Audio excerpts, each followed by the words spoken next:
اعوذ باللہ من الشیطان الرجیم بسم اللہ الرحمن الرحیم۔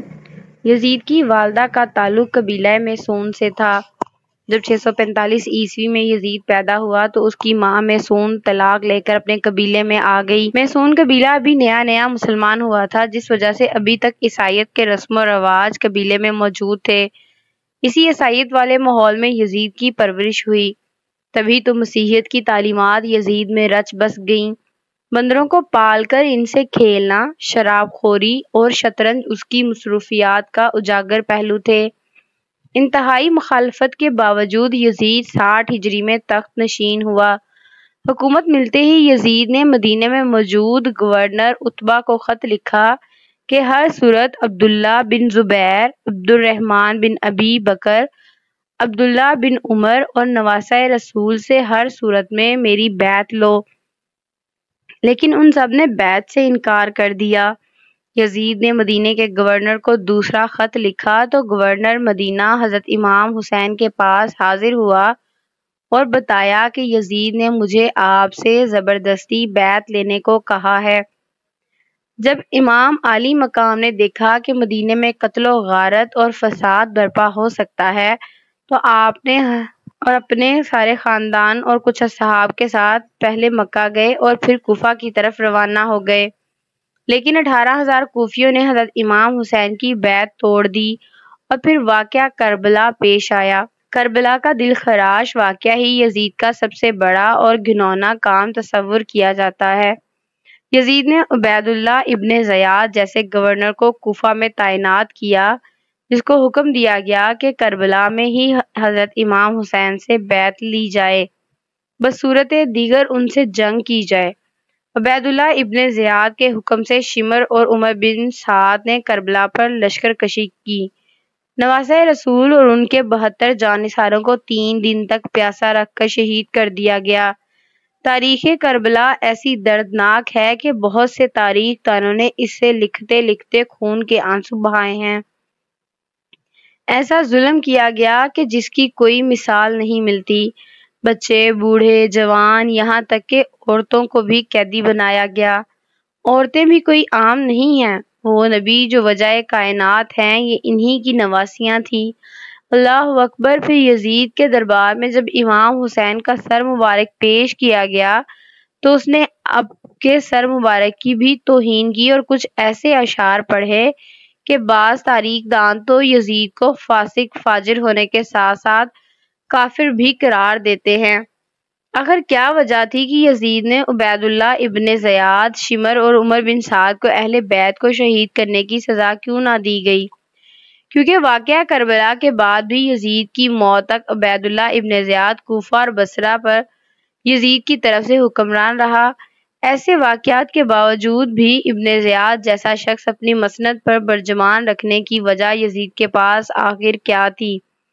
اب 63 ہجری میں مدینے کے لوگ یزید کی بیعت توڑ دیتے ہیں تو یزید کی فوج مدینے پر حملہ کرتی ہے، جس سے واقعہ ہرا پیش آتا ہے کہ جس میں 80 صحابہ کرام، مہاجرین اور انصار میں سے 700 تابعین اور اس کے علاوہ 10,000 مسلمانوں کو بے دردی سے مدینے میں شہید کیا گیا۔ صحیح مسلم میں 3,323، 1939 سے لے کر 33 تک یہ 15-20 احادیث ہیں جن کا لب لباب یہ ہے کہ آپ نے فرمایا جس نے اہل مدینہ کو ڈرایا، اہل مدینہ کو دھمکایا یا مدینہ والوں پر ظلم کیا، اس پر اللہ کی لعنت، اللہ کے فرشتوں کی لعنت اور تمام لعنت کرنے والوں کی لعنت۔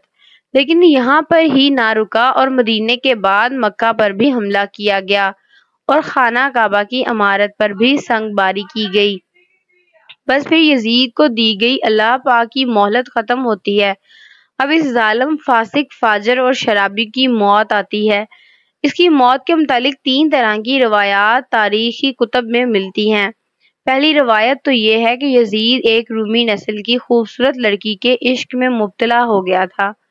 یزید نے اس لڑکی کو حاصل کرنے کی ہر ممکن کوشش کی، یہاں تک کہ اس کے سارے خاندان کو بھی مروا دیا، لیکن پھر بھی وہ لڑکی یزید کے ہاتھ نہ آ سکی۔ وہ لڑکی جب بھی یزید کے دربار میں آتی تو قسم اٹھاتی کہ مر تو سکتی ہوں لیکن تمہاری نہیں ہو سکتی۔ ایک دن لڑکی کے دل میں آیا کہ اس سے اپنے والدین کے قتل کا بدلہ لیتی ہوں۔ لڑکی نے یزید کو رنگ رلیاں منانے کے لیے ایک جنگل میں اکیلے بلایا۔ ویرانے میں یزید شراب پی پی کر مست ہو گیا۔ وہ لڑکی نیم عریاں لباس پہن کر یزید کے سامنے بیٹھ گئی اور وہ شراب پیتا رہا۔ جب لڑکی نے دیکھا کہ یزید شراب میں چور ہو چکا ہے تو اس کو بستر پر لے آئی اور پھر مستیاں کرتے کرتے یزید کی گردن کاٹ دی۔ کئی دن تک یزید کی لاش وہاں جنگل میں ہی پڑی رہی جس کو چیل کووں نے نوچ کھایا۔ ڈھونڈتے ڈھونڈتے یزید کی فوج وہاں پہنچی تو پھر انہوں نے اس کو دفنایا۔ یزید کی موت کی دوسری روایت یہ ہے کہ 64 ہجری میں یزید ایک انتہائی موذی بیماری میں مبتلا ہوا جس سے اس کی آنتیں جل گئی تھیں۔ وہ مچھلی کی طرح تڑپتا رہتا تھا۔ پیاس اس شدت سے لگتی تھی کہ وہ خود پانی کے تالاب میں گرا دیتا تھا، لیکن گلا اس قدر بند تھا کہ ایک گھونٹ پانی بھی حلق سے نہ اترتا تھا۔ اسی حالت میں 3 دن رہنے کے بعد یزید کی موت ہوئی۔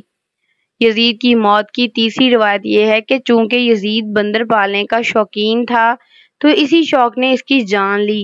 ایک دن یزید نے ایک بندر کو وحشی خچر پر بٹھا دیا اور خود اس کے پیچھے گھوڑا دھڑانے لگا۔ جنگل میں پہنچ کر گھوڑے نے نواسہ رسول کے قاتل کو اپنی پیٹھ سے گرا دیا اور یزید کا پاؤں گھوڑے کی رکاب میں پھنس گیا۔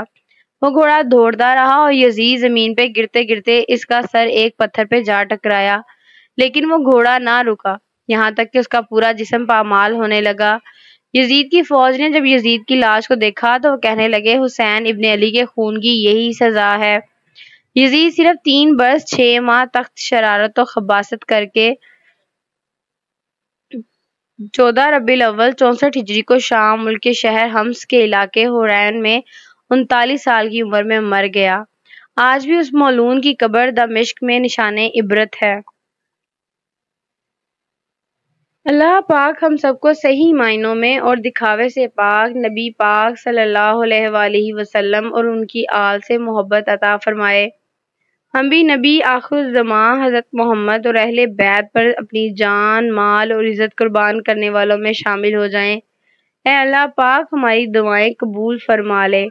کمنٹ سیکشن میں آمین لکھنا مت بھولیے گا۔ جزاک اللہ۔